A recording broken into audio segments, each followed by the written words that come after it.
बच्चों, आज हम गुरु महिमा पर कुछ बताने जा रहे हैं। वैसे तो गुरु की महिमा अनंत है, जिसके बारे में कोई कोई कुछ कह ही नहीं सकता पूरी तरीके से, लेकिन अपनी छोटी सी बुद्धि के अनुसार आपको बताने जा रहे हैं। और सबसे पहले एक श्लोक पढ़ेंगे, उसके बाद हम आपको बताते हैं।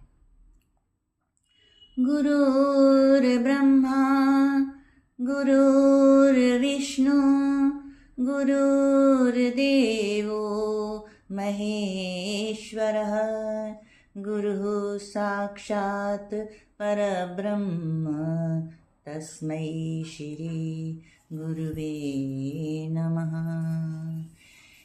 बच्चों, गुरु की महिमा हमारे देश में बहुत पुरानी चले आ रही। पहले गुरु परंपरा से ही लोग बच्चे पढ़ने जाते थे। आजकल नए नए विद्यालय खुल गए हैं, जिसमें हम सब शिक्षा प्राप्त करने जाते हैं। बहुत से टीचर्स पढ़ाने भी जाते हैं। और गुरु जो है ज्ञान का प्रकाश है, जो ज्ञान अंधेरे में भी हमको उजाला देने वाला है, हमारे विचारों को परिष्कृत करने वाला है, हमको रास्ता दिखाने वाला है। गुरु की महिमा का तो कोई अंत है ही नहीं। तो गुरु जो है हमारे लिए एक दीपक के समान है। गुरु अपने बच्चों का हमेशा भला ही चाहता है। तो एक बार की बात है, एक राजा थे जो अपने देश में सबसे प्रतिष्ठित लोगों को सम्मानित करना चाहता था। तो उसने कहा कि मैं ऐसे लोग चाहिए जो जो समाज का भला करते हों। बहुत से विद्वान आए, बहुत से पढ़े लिखे लोग वहाँ पर आए, और डॉक्टर, इंजीनियर्स वगैरह, वैद्य वगैरह जो समय होते थे, सब आए वहाँ पर।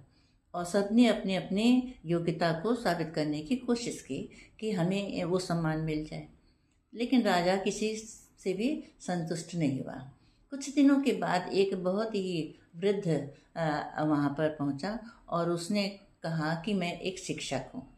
तो जब राजा ने सुना ये शिक्षक है, तो उन्होंने अपने मन में सोचा कि ये तो समाज का बहुत भला चाहने वाले होंगे और इन्होंने किया है, और हमको ऐसे ही लोग चाहिए। वो अपने सिंहासन से उतरे और उन्होंने गुरु का सम्मान किया और उनको प्रतिष्ठित जगह पर उनको बिठाया और उनको हर प्रकार से उनके आदर सम्मान करके बहुत सारी धनराशि भेंट की। और कहा कि तब उन शिक्षक ने कहा कि मैं इस धनराशि को ग्रहण नहीं करूँगा, मैं इसको बच्चों की भलाई के लिए एक इस विद्यालय बनवाऊँगा और उसमें जा कर के बच्चों को शिक्षा दूँगा। तो इस बात को सुन कर के और राजा प्रसन्न और भी हुए, और उन्होंने कहा कि इसके बाद भी अगर आपको कोई धनराशि की ज़रूरत पड़ेगी तो मैं आपको सहर्ष देने के लिए तैयार हो जाऊँगा। तो गुरु जो है हमेशा समाज का भला चाहता है, बच्चों का भला चाहता है। और जब बच्चे पढ़े लिखे होते हैं, जिस देश के ज्ञानी होते हैं, उस देश की उन्नति हमेशा होती रहती है।